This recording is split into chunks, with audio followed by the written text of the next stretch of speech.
Boys, we're back. Finally, UFC Fight Night. Namajunas taking on Tracy Cortez this Saturday, and you know what? I'm feeling like a speed run prediction video because let's be real, this card is ass, but let's speed run this thing.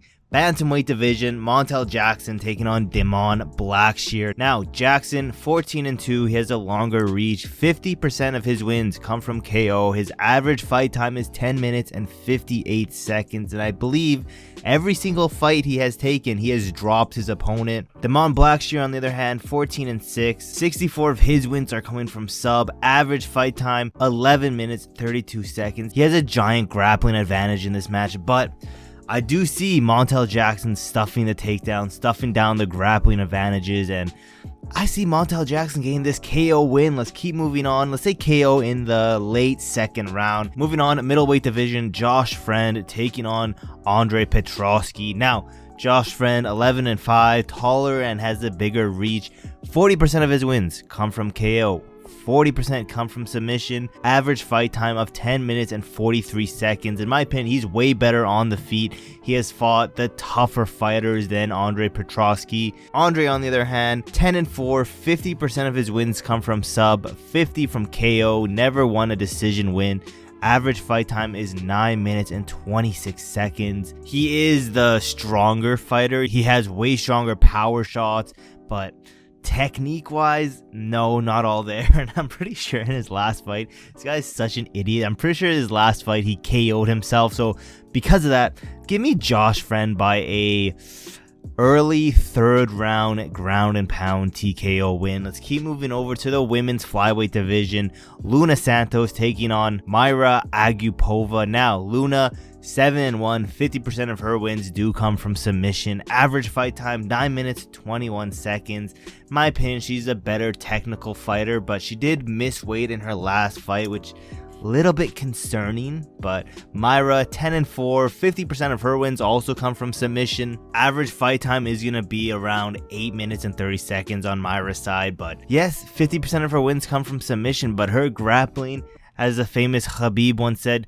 your grappling is zero, brother. Give me Luana Santos by a, let's say, a late first round submission win. Moving down to flyweight, Joshua Van taking on Charles Johnson.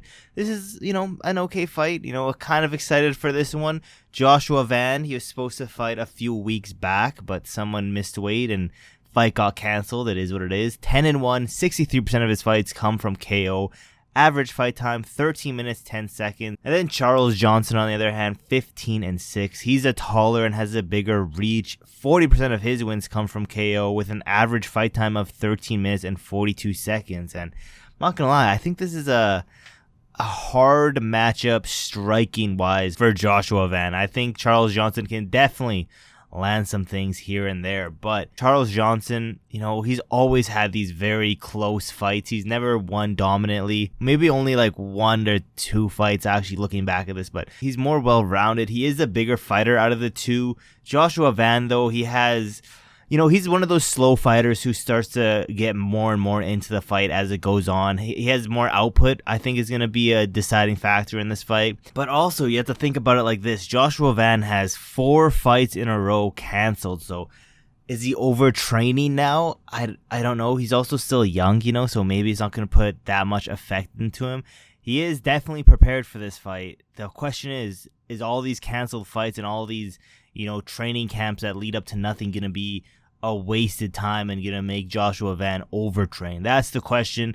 I still think Joshua Van's going to get it done. I'm saying like an early third round KO win for Joshua Van, but best believe we have to see what he looks like on the scales. That first round is going to be very important, but let's keep moving over.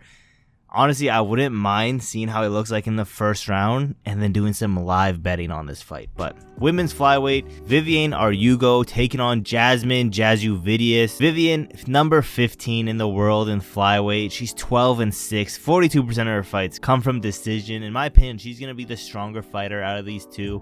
Jasmine, on the other hand, 10-3. She has that height advantage. 60% of her wins come from decision. She builds and builds throughout the fight. So best believe, Viviane's going to get that first round. Second round is going to be competitive, but towards the end, Jasmine's going to steal that round and then win the third round for a majority. I could even see a split 29-28 win for Jasmine. Let's keep moving over. Main card now, middleweight division. Abdul, Razak, Alhassan taking on Cody Brundage, Mr. UFC 300 himself. Now, Abdul, 12-6, 100% of this man's wins come from KO. His average fight time, 6 minutes and 30 seconds. He has some stupid power in this middleweight division, but he is also one of these win one, lose ones type of fighter. He's on the verge of getting cut from the UFC. Cody Brundage, on the other hand, 10-6. He has a slight height advantage. 50% of his wins come from KO, 30% from sub.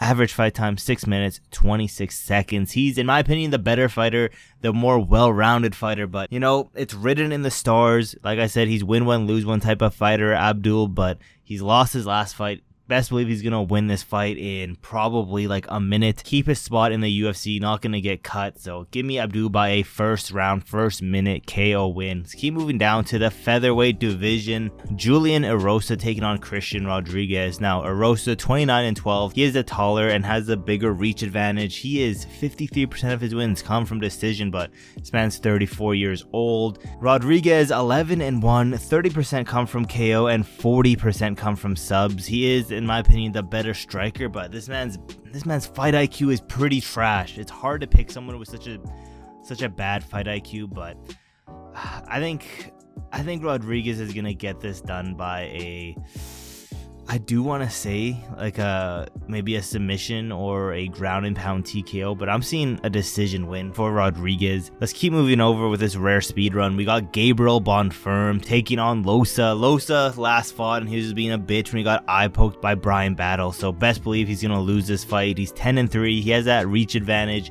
He looks massive here, but Gabriel Bonfim, 15-1. He has a height advantage. 80% of his wins do come from submissions. He's never won a decision win. His average fight time, 3 minutes, 57 seconds. He is coming off his first loss by getting TKO'd, but best believe he's going to take Loosa down. He's going to get that rear naked choke and win within probably 4 minutes. I'm seeing a 4-minute first round submission win for Gabriel Bonfim. Let's keep moving down to the lightweight division. Just recently added Drew Dober taking on Gene Silva. Let's go, my boy Gene Silva.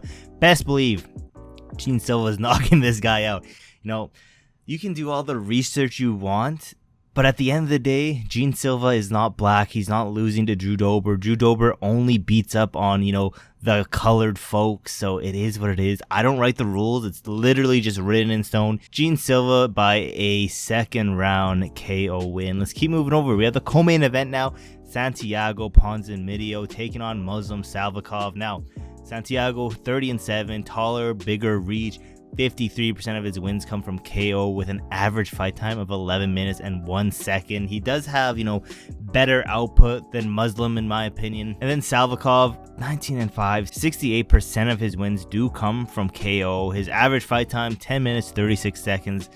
You know, I do see why people would pick Muslim to win this one, but dude, this guy's 40 years old. In my opinion, both of these guys are a little bit washed, but Santiago, he still has it more than Muslim Salikhov right now.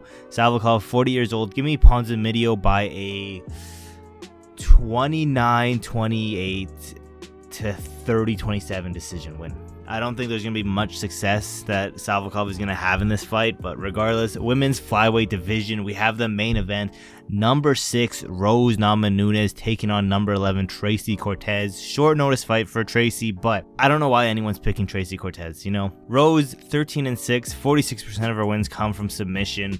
Tracy Cortez, 11-1, 82% of her wins are coming from decision. She is, in my opinion, the stronger fighter out of the two, when Rose has the way better footwork, the way better head movement, but I don't like this move to 125. I'm not gonna lie, it doesn't give her that, like, it doesn't give her much power in this division. She just looks off, but regardless, this is a huge step down in competition for Thug Rose, so give me a decision win, unanimous. I'm gonna say Tracy gets the first 2 rounds, and then Rose takes off from there, taking round 3, 4, and 5 for that decision win. But yeah, guys, we did a speed run on this one. We're a day late. at the end of the day, it is what it is. I try to get these out on Monday, but let me know in the comments below on a scale of 1 to 10 how excited you guys are for this card. I mean, I guess it's better than nothing, I guess, but still a pretty weak card. It is what it is. We're on that goal to get to 500 subscribers, so if you haven't yet, leave a like on this video, subscribe with those post notifications turned on so you never miss any of my newest videos. And yeah guys, there's really not that much else left to say except for I will see you guys in my next video.